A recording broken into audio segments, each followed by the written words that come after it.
You're watching South Asia Newsline, and here are the top stories we are tracking for you on Monday, the 19th of May. As shadows of war fade, Indian Army details Operation Sindoor's triumph over Pakistan. Bangladesh seeks dialogue as India imposes trade curbs. And Sri Lanka's Tamil women still await justice 16 years after civil war ends.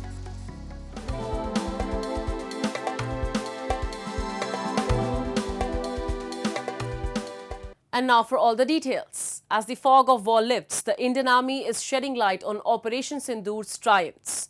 In a striking demonstration in Amritsar, the Army showcased how its air defence units, armed with Akash missiles and L-70 guns, thwarted Pakistan's audacious attempt to strike the Golden Temple on May 8th. With Pakistan's aggression exposed, India is now also sending 7 diplomatic teams worldwide to highlight Islamabad's terror links. We have a report. As fog of war tends to subdue, Indian Army on Monday held a demonstration and showcased the air defence prowess used to combat airstrikes coming from Pakistan. In a demonstration held at Amritsar, the forces showcased a demonstration of Akash missile system, L-70 air defence guns, saved the Golden Temple in Amritsar and cities of Punjab from Pakistani missile and drone attacks. According to Major General Kartik C. Seshadri, General Officer Commanding, GOC, of the 15th Infantry Division, intelligence reports had indicated that Pakistan was likely to target Indian military installations and civilian sites, with the Golden Temple being a prime focus due to its cultural and religious significance. In response, the Indian Army mobilized additional modern air defense assets to provide comprehensive protection to the Golden Temple, General Seshadri added. Pakistan launched an attack using UAVs, UCAVs and long-range missiles targeting multiple locations across Punjab, along with Jammu and Kashmir, Rajasthan and even Gujarat. The Indian Army's air defence units, prepared for such an eventuality, acted swiftly, thwarting the attack. Notably, reports have indicated that at least 2 artillery rockets intercepted were on a trajectory to hit the Golden Temple. The divisional commander warned the action has only been halted. If such actions are repeated by Pakistan, it will invite a suitable response from Indian forces. Knowing that Pak Army does not have any legitimate targets, we anticipated that he will target Indian military installations, civilian targets, including religious places. Of these, Golden Temple appeared to be the most prominent. We also received credible intelligence that Golden Temple is a prime target, which we had brainstormed earlier. We mobilized additional modern air defense assets to give a holistic air defense umbrella cover to Golden Temple. Meanwhile, in an effort to display Pakistan's role in supporting terrorism and highlight India's policy of zero tolerance on terrorism on the global stage, Indian government this past weekend formed 7 multi-party delegations which will visit various countries in this regard. The 7 groups led by Shashi Tharoor, Ravi Shankar Prasad, Sanjay Kumar Jha, Baijayant Panda, Kanimoji Karunanidhi, Supriya Sule, and Shrikant Eknath Shinde will have 8 other members, including former ambassadors, as part of the group. The groups are expected to depart later this week, with each group visiting 3 to 4 countries as part of the government outreach event. As tensions looms between New Delhi and Islamabad, Pakistan faces increased financial scrutiny from international institutions, with the International Monetary Fund imposing fresh conditions for future loans. The IMF's latest staff-level report reveals that 11 new conditions have been imposed, bringing the total tally to 50 under the ongoing $7 billion Extended Fund Facility and Climate-Linked Resilience and Sustainability Facility.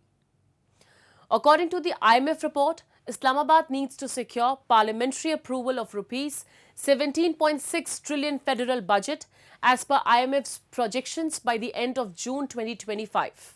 The conditions also include the removal of a cap on the debt service surcharge on electricity bills, which could lead to higher power tariffs for consumers. Additionally, the global lender has directed the provincial governments to implement agricultural income tax laws, apart from fresh conditions on the energy sector. IMF has also called on Pakistan to lift restrictions on the import of used vehicles up to 5 years old, along with phasing out all incentives for special technology zones and industrial parks by 2035. While Islamabad projects a defence budget exceeding rupees 2.5 trillion reportedly in response to what it terms India's naked aggression, the IMF places it slightly lower at 2.414 trillion rupees. In a rare geopolitical acknowledgement, the IMF also flagged growing regional instability, stating that rising tensions between India and Pakistan, if sustained or deteriorate further, could heighten risks to the fiscal, external and reform goals of the program. Notably, the IMF was under flake from India after it approved the transfer of $1 billion as part of the bailout program to Pakistan, amid the tensions between both countries. India's Defence Minister Rajnath Singh stated, by funding Pakistan, institutions are funding terrorism sponsored by the Pakistani government. Moving on. Pakistan has continued to take stringent action against Afghan refugees and has now suspended further visa extensions amid the ongoing nationwide crackdown and mass deportations of illegal migrants. According to Afghan news agency Khama Press, Afghan migrants with documents such as the Afghan citizen cards and proof of registration cards were earlier eligible for visa renewals, but with the complete suspension of visa extension, the latest move by Pakistani authorities has left thousands of Afghans in a state of anxiety and confusion. The international community and human rights organizations have raised alarm over the situation. Islamabad launched a major repatriation campaign against Afghan migrants in November 2023, sending over 1.3 million people back to the country along with individuals residing in Pakistan with valid identification. Earlier, citing an improved security situation, last week, the US also announced that temporary protected status for Afghanistan would expire on May 20th.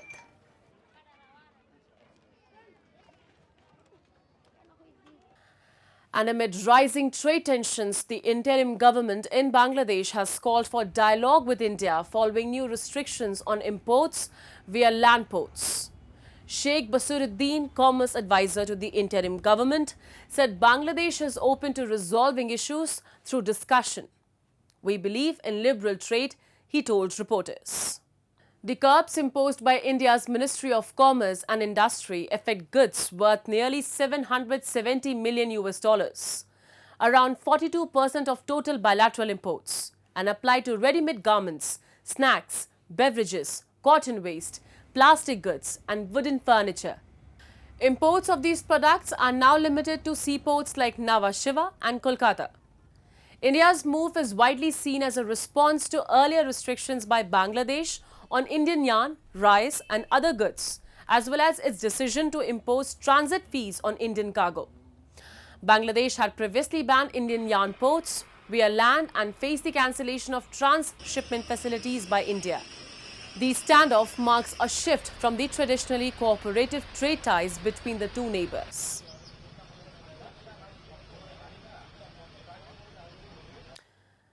Moving on. 16 years have passed since Sri Lanka's civil war concluded in May 2009. Yet, Tamil women continue to seek justice for the atrocities they endured during the conflict, the Human Rights Watch has stated. The rights watchdog reported that these women, many of whom suffered sexual violence, enforced disappearances of loved ones and displacement, have seen little accountability for the crimes committed against them. Despite the establishment of multiple commissions by the Sri Lankan government to address wartime abuses, the victims and survivors have expressed frustration over the lack of meaningful outcomes. The Human Rights Watch, in its report, criticized the government's new transitional justice process, stating it lacks credibility and fails to address the needs of victims. International organizations, including the UN and Amnesty International, have highlighted the ongoing impunity for wartime atrocities. They urge the Sri Lankan government to take concrete steps towards accountability and justice for victims. As the country marked the 16th anniversary of the war's end on May 18th, Tamil women and their communities continue to call for truth, justice and reparations, emphasizing that reconciliation is impossible without addressing past abuses.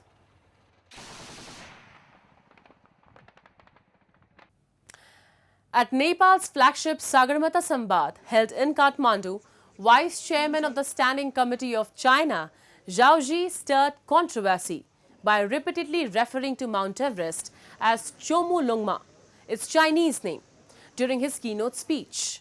The event, titled after the Nepali name for Everest, Sagarmatha, is a global dialogue platform, with Sambaad meaning dialogue in Nepali.